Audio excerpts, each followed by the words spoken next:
If I were to hold on to being disappointed that it didn't happen for me to be the speaker, that would mean I was focused on the past.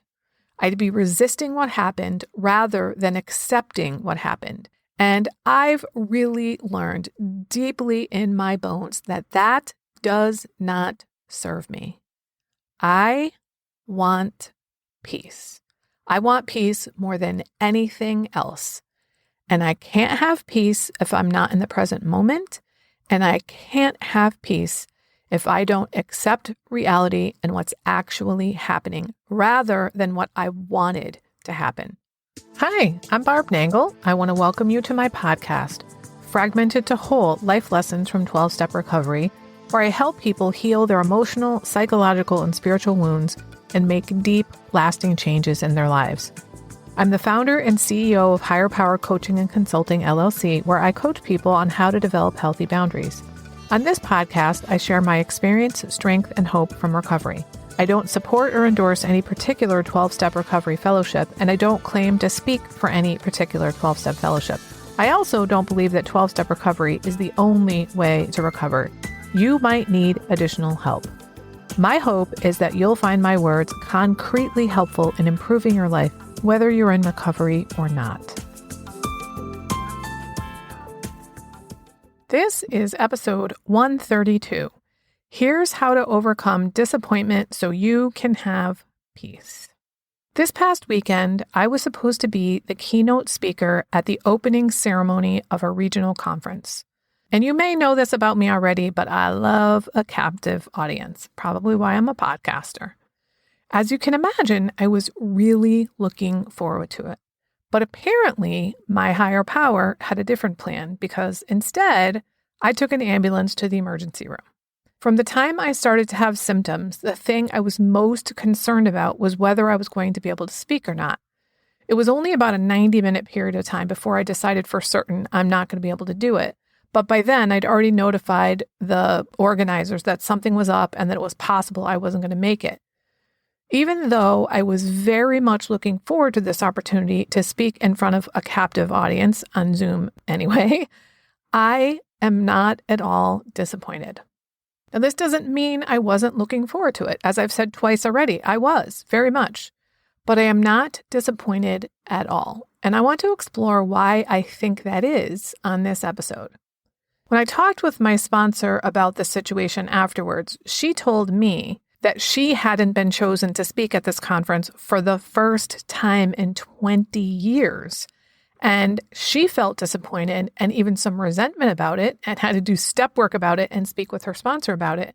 So she said, I really commend you. And I said, I don't feel like I need commendation. It's not like I'm trying to not be disappointed. I'm just not. And as we explored why that might be the case, I came to believe that I think it really has to do with acceptance. Now, I recorded an entire episode on acceptance. It's episode number 2, my third most popular episode. I'll put the link in the show notes if you want to listen to it. So I'm not going to go into a lot of detail here about how to become accepting, but I'm going to talk about the connection between acceptance and disappointment, as well as how my higher power fits into this. If I were terribly disappointed that I wasn't able to speak last Friday, that would have meant that I was holding on to the idea that I should have been the speaker. But the reality is, I wasn't. I accept that as reality. And I think the reason that I'm able to accept that so easily is not just because I've learned acceptance in general, but also because of my higher power. Now, I happen to call my higher power God, and I have my own definition of what that means, which you may or may not agree with. And my definition includes that God is all-knowing, or the fancy word for that is omniscient. So in my belief system, God knows everything at all times into eternity. And perhaps in this situation, God knew somebody else needed to speak at the convention that night. And I have faith that whatever my higher power is doing is for the greatest good of all beings. Hopefully, it's for my greatest good too. But at least I believe it's for the greatest good of all beings. And since I believe that, it's pretty easy to accept what happened. It doesn't matter if I understand or if I agree. What matters is that my faith in my higher power allows me to let go of shit that didn't turn out like I wanted it to, which allows me to have peace, which is what I want most. But let's see if I can use my tiny little human brain to come up with some possible good things that came out of this. One is that I got really clear on what's important, my health. Now, health is definitely one of my top values. So that night, I put my health first. Taking care of myself and reaching out for help are things I learned through 12-step recovery. So I took care of myself by reaching out immediately when I knew something was wrong. First, I reached out to my sweetheart and my sponsor and a friend who's a nurse, and then I called 911. I accepted all kinds of help, and I can tell you with damn near certainty that if this had happened in the past, I would have somehow tried to power through this situation. What I know now is there's no reason for me to suffer.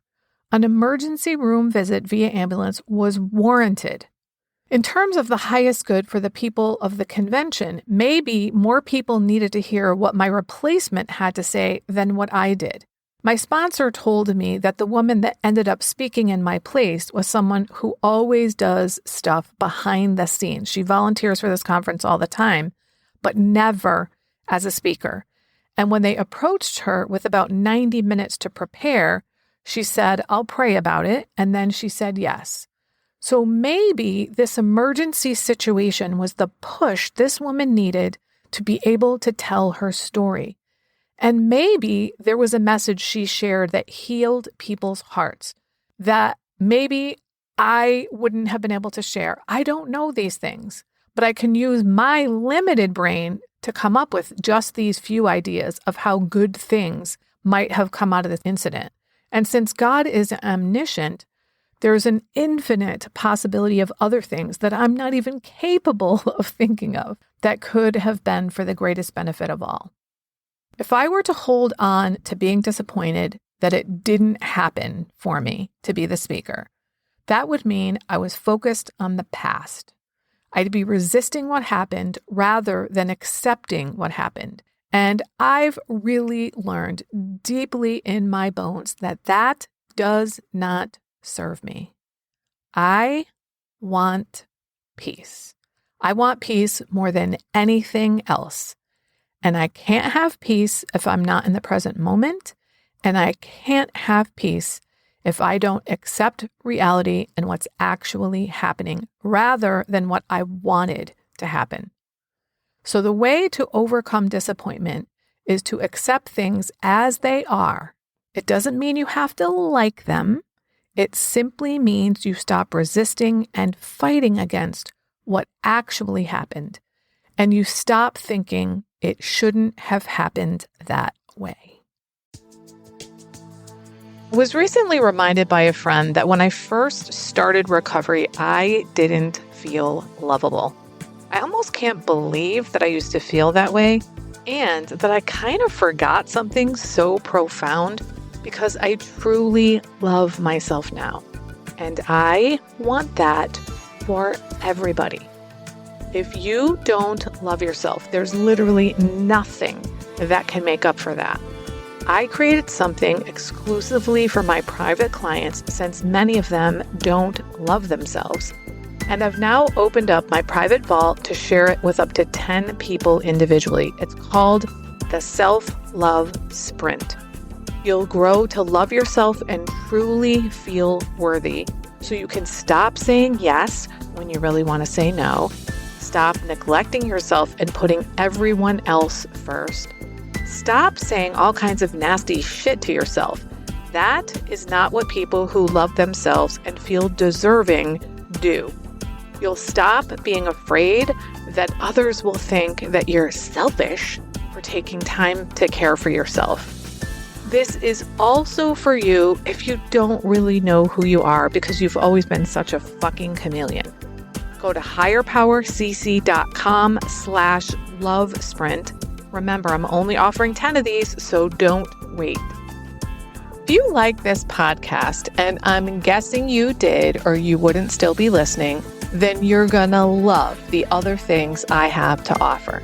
If you'd love pre-release podcast scripts and episodes before anyone else gets them, or if you'd love access to content from my private vault that I developed exclusively for my private clients, which is like having a work session with me without me actually being there, go to patreon.com/higherpowercoaching. There are 3 tiers ranging from as low as $4 up to $24 a month. You'll also love my weekly newsletter, Friday Fragments, which has content very similar to the podcast. You can check it out at fridayfragments.news. That's fridayfragments.news. Please like and subscribe to my podcast on your favorite podcast outlet. I'd also love it if you'd leave a review, which you can do either in the show notes or on Apple Podcasts. It really helps other people find my podcast so they can get the benefits you've gotten from listening. If someone came to mind when you listened to this particular episode, please share it with them. And my favorite place to hang out on social media is Instagram. I'm at Higher Power Coaching. Please DM me there. I'd love to hear what you got from this episode. I run group and private coaching programs on building healthy boundaries. Whether you need help with boundaries in your personal, professional, or romantic life, I can help. Head on over to barbchat.net, where you can hop onto my calendar for a free 30-minute Better Boundaries consultation. My ideal client is someone who is ripe for change. If that's you, I would love to work with you. My goal with all my work is to help you make lasting changes in your life like I've made deep, lasting changes in my life. Remember, it's never too late to recover. No one is beyond hope, and healing is possible. Thanks for listening.